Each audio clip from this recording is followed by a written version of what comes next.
At E3 this year, we got a good look at a lot of surprisingly good games, but I want to take a look at 3 series in particular: God of War, The Legend of Zelda Breath of the Wild, and Resident Evil 7. These games all have something in common: they're changing their own formulas heavily. God of War was a third-person character action game with legacy character movement and emphasis on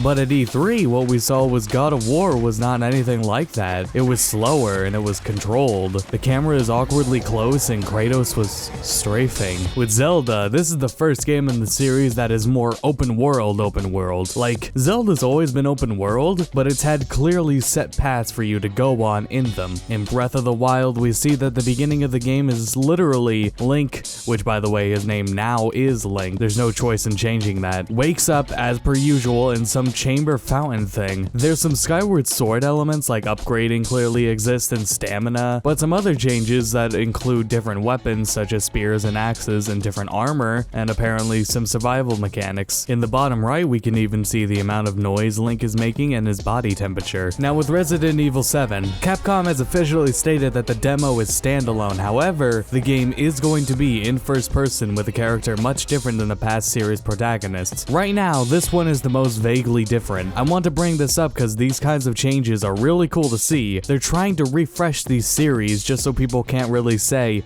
yeah, they're all just the same rehashed. It's going a step beyond adding an interesting gimmick and is just reinventing the wheel or catching up to the status quo of said wheel. But with God of War, I just said that these changes are cool to see, but what the hell is going on here?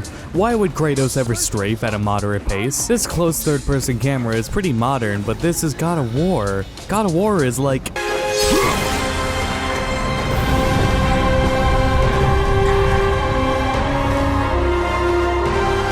not...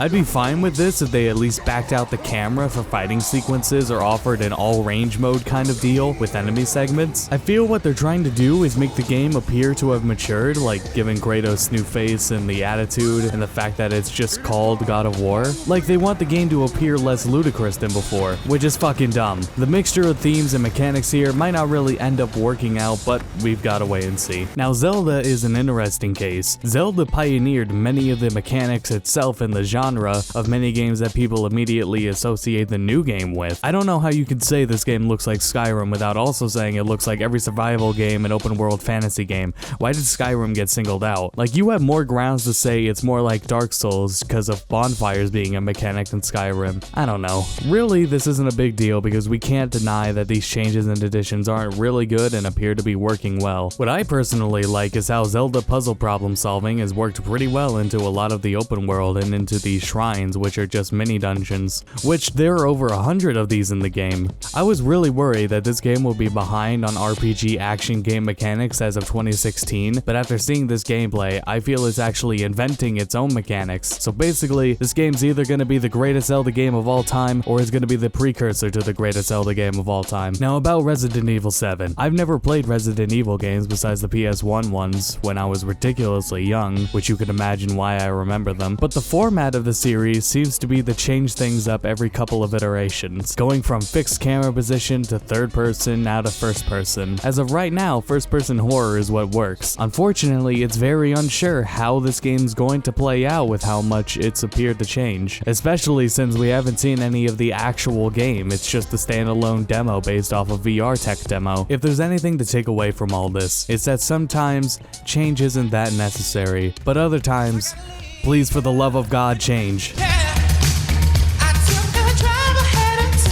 No cosmetics, no updates, barely any patches, the pyro had no air blast, portraits were still beta portraits, the weapon models were higher quality, there were like 3 whole maps, 2 for Dust Bowl and Hydro, the load times. Jesus Christ, the load times.